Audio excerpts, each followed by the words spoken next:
말씀을 전하겠습니다. 개판 5분 전이라고 하는 말이 있습니다. 개판 5분 전. 흔히 말하기를 멍멍이들이 어지럽게 난장판으로 이렇게 되어지는 걸로 알고 있습니다마는 그게 아닙니다. 우리나라가 6.25 전쟁을 치렀을 때에 낙동강까지 밀려가지고 부산까지 다 내려갔지 않습니까? 그러다 보니까 먹을 게 없어요. 그때 좀 가진 사람이라든지 또 정부에서라든지 이렇게 해가지고 죽을 끓이는데, 그때에 너도 나도 다 먹을 게 없으니까 그것만 기다리지 않습니까? 그러면은 밥을 하고 죽을 끓이고는 이렇게 말합니다. 개판 5분 전. 그러면은요 사람들이 다 줄 서는 거예요. 이 개판이라는 말은 식판을, 밥을 연다 이거예요. 예. 배식 시작하기 5분 전이라는 말이 개판 5분 전입니다. 그러니까 오해죠, 오해. 예. 이 아픈 역사가 이 개판 5분 전이라는 말 속에 담겨 있어요. 요셉이라고 하는 사람의 아픈 역사를 소개하고자 합니다. 요셉은 이삭의 아들로, 야곱의 아들로, 11번째 아들로 아버지의 사랑을 많이 받고 자랐던 그런 아들입니다. 다른 아이들은 채색옷을 입지 않았는데 12아들들 가운데서 요셉만은 채색옷, 고운 옷을 입혀가지고 이렇게 자랐던 아들이에요. 그랬던 이 요셉이 어려움을 당하는데 1절은 이렇게 시작합니다. 같이 봅니다.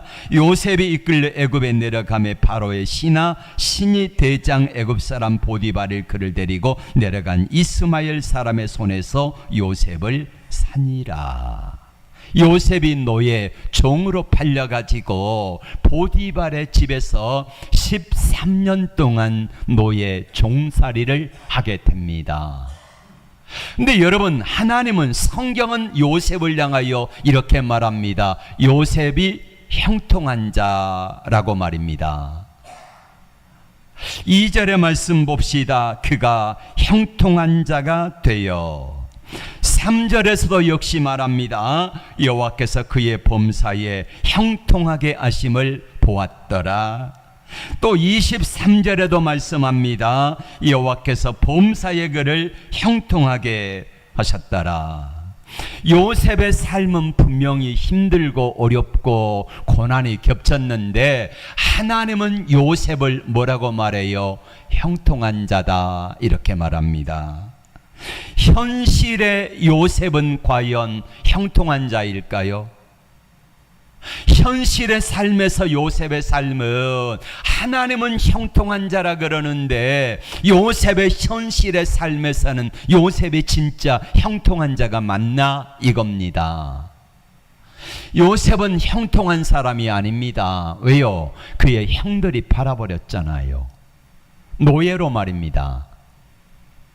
여러분, 요셉이 형들에게 음식을 가지고 왔을 때에 형들이 말합니다. 꿈꾸는 자가 오는도다. 그를 죽여 없애버리자. 그가 꿈을 꾸었잖아, 2가지나. 죽여버림으로 말미암아 꿈이 어떻게 되는가 보자, 이렇게 하지 않습니까? 어떻게 형통한 자가 노예로 팔린다는 말입니까? 그리고 2번째로 요셉이 보디발의 집에 가가지고 열심히 일하니까 가정 총무를 삼아 주었어요. 인정받았어요. 먹고 살만합니다. 지낼만합니다. 괜찮아요. 여러분, 끝발이요, 이 애굽 시대장 보디발의 끝발은요 어마어마한 겁니다. 그 집에 비록 노예로 살았지만은 가정 총무다. 예. 저희 장인어른이 어디 군단장 관사의 관사를 담당하는 그 개 밥 주는 당번이었대요. 예. 근데 이 끝발이 얼마나 좋은지요. 군단장한테 매일 가을 겨울 되면은요 꿩고기를 한 차씩 막 싣고 온대요. 한 차씩 아부하려고. 그러면은 군단장이 꿩고기 먹고 싶다고 한 게 아니라 이 양반이 꿩고기 드시고 싶은 거예요. 장인어른이. 그럼 군단장님이 꿩고기 먹고 싶다 합니다. 그러면은요 찝차로 한 트럭 싣고 온다니까요. 예, 이게요 끝발이에요. 끝발. 그러면 요셉의 끝발이 얼마나 좋은지, 보디발의 가정 총무였으니까 얼마나 끝발이 날렸겠습니까? 근데 그때에 보디발의 아내가 유혹해가지고 싫다 거절하니까 모함해서 요셉을 감옥에 가둬버리잖아요. 예. 형통한 자가 어떻게 감옥에 갇힙니까? 하나님이 좀 지켜주셔가지고 누명을 벗겨주셔야지 형통한 자가 아니겠습니까? 그리고 세 번째로는 감옥에 만 2년을 있었어요. 얼마 있었다고요? 만 2년 이상을 있었어요. 요셉이 이제 그 감옥에서도 인정을 받아가지고 간수장이 요셉을 그 옥사이에 있는 죄수들의 대장을 만든 거예요. 좀 자유롭잖아요. 근데 그때에 애굽 바로왕의 신하였던 술 맡은 관원장, 떡 맡은 관원장, 지금으로 말하면 장관급입니다. 이 사람들이 들어와요. 꿈을 꿉니다. 근데 요셉이 그걸 해석해 주므로 이렇게 말합니다. 술 맡은 관원장에게 당신은 7일이 못 돼요. 아니 3일이 못 돼가지고 그때 바로왕의 생일날인데 복권을 할 겁니다. 그러면 내가 죄를 짓지 않은 것을 바로왕에게 좀 알려가지고 나를 좀 제발 풀어주세요. 이렇게 사정을 했습니다. 이 술 맡은 관원장이 손가락 걸고요 약속을 했어요. 야, 나만 믿어, 나만 믿어. 내가 꼭 해줄게. 그때 요셉이 얼마나 신났겠습니까? 역시 우리 하나님은 멋지셔. 하나님은 내 기도에 응답하신 좋으신 하나님이야. 그리고 기다렸습니다. 정말로요 술 맡은 관원장이 복직이 됐네. 그런데 중요한 것은 뭡니까? 요셉을 술 맡은 관원장이 따라합시다 잊었더라. 몇 년간 잊어요? 만 2년간을 잊어버렸다는 거요. 잊어버렸다.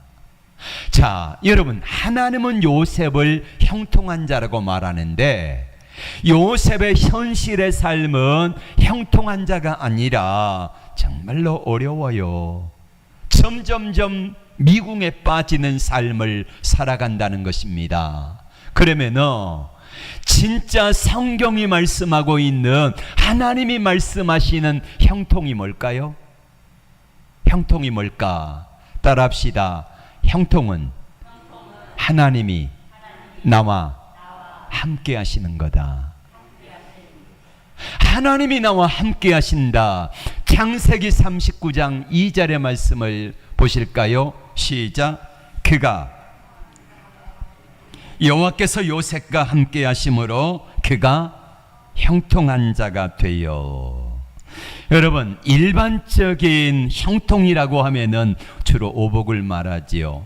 수, 오래 사는 거, 부자로 사는 거, 건강하게 사는 거, 사람들에게 덕을 유호덕, 사람들에게 존경을 받고 인정받는 거요. 그 다음에 고종명이라고 하지요. 목숨대로 무탈하게 살다가 자녀들 잘 되고 그렇게 해서 평안하게 하나님 앞에 가는 거, 수후, 강령, 유호덕, 고종명, 이거 5가지를 오복이라고 말하지요. 세상 사람들은 이 5가지 복을 받은 사람을 복 있는 사람이다, 복 받은 사람이다. 그런데 하나님께서 말씀하시는 복은요, 그게 아니라 뭐가 복이다고요? 하나님이 나와 함께 하시는 것이 복이다. 이렇게 말씀을 하고 계시는 것입니다. 형통한 자에게 주시는 복이 2절에 나와 있습니다. 3절 시작. 여호와께서 그의 범사에 형통하게 하심을 보았더라. 그러니까 사람들이 다 보았다는 거예요. 5절에도 말씀합니다. 시작. 그가 요셉에게 자기의 집과 그의 모든 소유물을 주관하게 한 때부터 여호와께서 요셉을 위하여 그 애굽 사람의 집에 복을 내리심으로 여호와의 복이 그의 집과 밭에 있는 모든 소유에 미친지라. 이거를요 보디발이 알아요. 주위 사람들이 알아요. 야곱이 외삼촌 나발의 집에 가가지고 열심히 일했습니다. 이때 야곱의 외삼촌 나발이 말합니다. 내가 너로 인하여서 너의 하나님이 너와 함께 하심으로 너 때문에 우리가 복을 받은 것을 내가 안다. 그러니 나와 연봉 협상하자 라고 했지 않습니까? 그러니까 하나님이 함께 하시는 것이, 하나님이 함께 하신 것이 형통인데 그 함께 하시니까 그 복이 사람들에게 보여지도록 이렇게 역사하시더라 이 말입니다. 세상적인 성공과는요 오복을 말합니다. 일반적으로 생각하는 세상적인 성공관으로 바라보면은, 자, 부자로 살지 못한 사람은요 형통한 사람 아니에요. 건강하지 못한 사람은 형통한 사람 아니에요.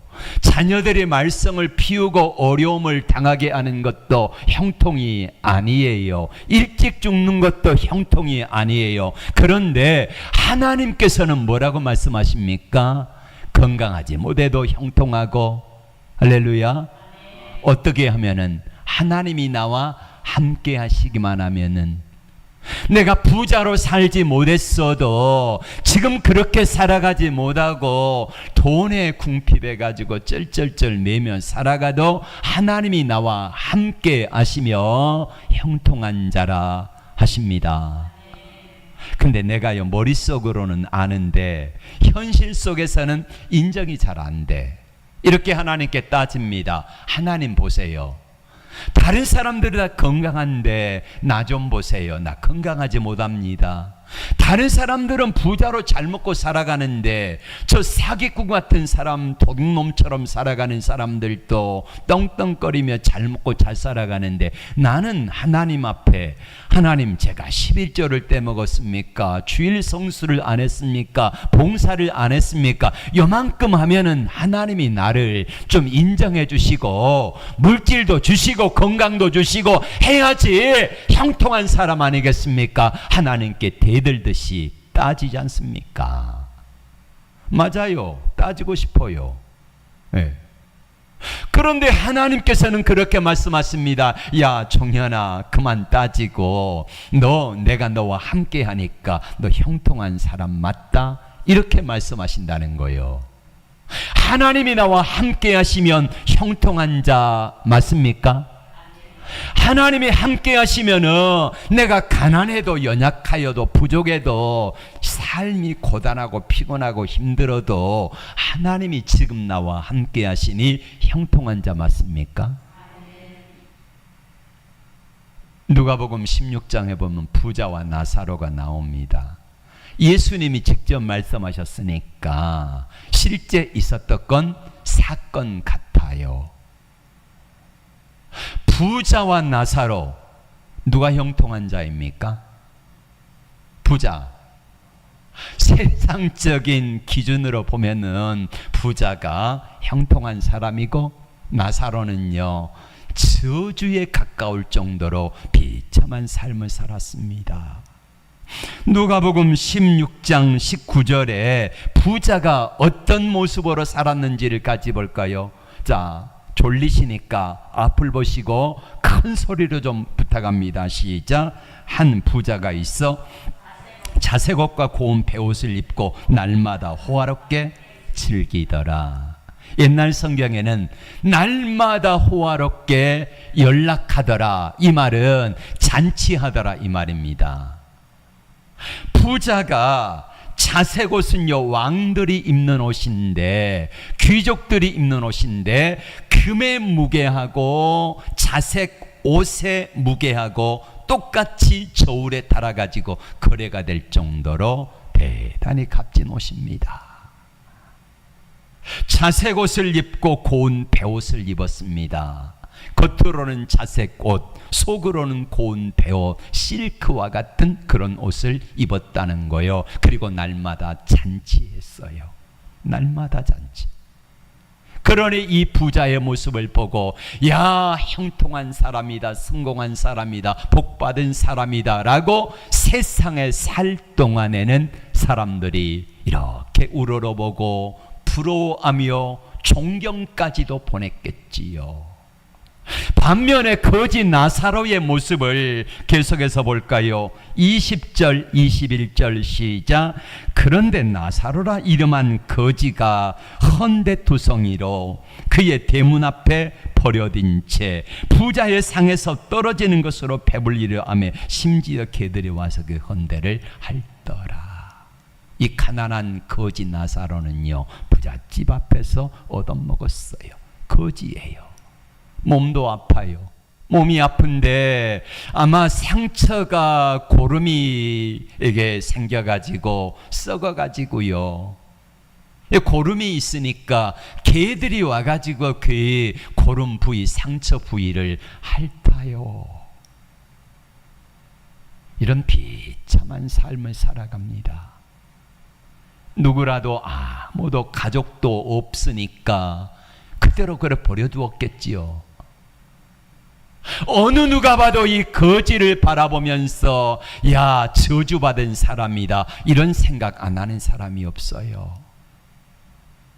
부자는 고운 베옷과 자색 옷에다가 날마다 호화롭게 연락하는 모습을 보고 야, 이 사람 참 형통하다 했는데 거지에다가 병들었다가 가족도 없어 그렇게 해서 얻어먹고 살아가는데도 그렇게 일찍 죽었겠지요. 근데 여러분, 형통한 사람의 세상적인 기준으로 바라보면은 이 부자를 향하여서 형통한 자라 하고 이 거지 나사로를 향하여서 저주받은 사람이라 이렇게 말하는데 마지막에 보면 알아요.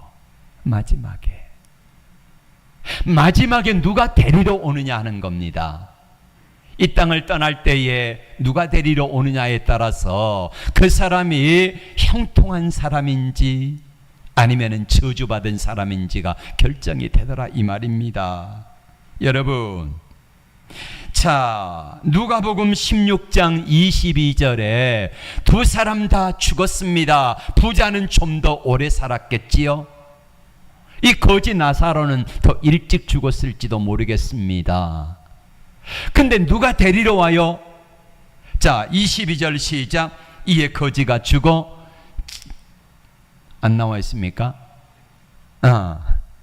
제가 읽을게요. 이에 그 거지가 죽어 천사들에게 받들려 아브라함의 품에 들어가고. 이 거지 나사로를 누가 데리러 와요? 하나님이 보낸 천사가 데리러 와요. 천사가 데리러 와. 그리고 그 다음에 이렇게 말합니다. 부자도 죽어 장사되매. 자, 저를 봐주세요. 거지가 죽었을 때 장례 어떻게 치렀겠습니까? 지금으로 말하면은 연고자가 없으니까 시청에서 와가지고 인천 승하원에 가가지고 아마 거기서 화장을 해서 뿌렸겠지요. 부자의 장례식에는 어떻겠습니까? 어마어마하게 많은 정책의 거물들이 다 왔겠지요. 호화로운 상여에다가 요즘 최고 비싼 관이 몇백만 원 하더라고요. 오동나무 관. 최고 좋은 수의 한 벌에 그것도 거의 6, 700만 원 하더라고요. 그 못이 국산 못이로 짠 수의. 할 수 있는 최고의 장례를 치렀을 것입니다. 그런데 이 두 사람이 죽었을 때에 세상에서 장례 치르고 보낼 때는 이 거짓 나사로는 너무너무 초라했어요. 이 부자는 성공한 사람, 형통한 사람의 모델이었으니까 호화로운 장례식을 치렀을 거예요. 그런데 이 부자는 천사가 데리러 와서 하나님의 나라 낙원에 데려가고, 이 부자는 누가 맡게요? 성경은 지옥의 음부의 불구덩이에서 이 마귀가 와가지고 데려가가지고 거기에서 고통 가운데 있지 않습니까? 여러분, 세상에 살 때는 이 거지는 저주받은 사람인데 하나님 앞에 서게 되니까 완전히 상황이 역전되더라 이 말입니다. 잠시 좀 이 땅에 살아갈 때 힘들고 어려울 수 있습니다. 물론 세상에 살아갈 때 예수도 잘 믿고 부자처럼 호화롭게 일 나갈 수 있는 그런 형편이 되면 더 좋겠지요. 그러나 그렇게 되지 아니할지라도 이 땅에서 떠났을 때에 나사로는 하나님의 천사의 품에 올려서 하나님께 올라가고, 이 부자는 지옥의 불구덩이에 고통당하는데, 자, 지옥에서 부자가 보니까요, 저 멀리 아브라함 품에, 주님 품에 안겨있는 나사로의 모습이 보여요. 그래서 이 부자가 이렇게 말합니다. 아버지 아브라함이요, 저 나사로를 보내가지고 내 혀에다가 물 한 방울만 적셔서 내 혀를 서늘하게 해주세요. 안 된다는 겁니다.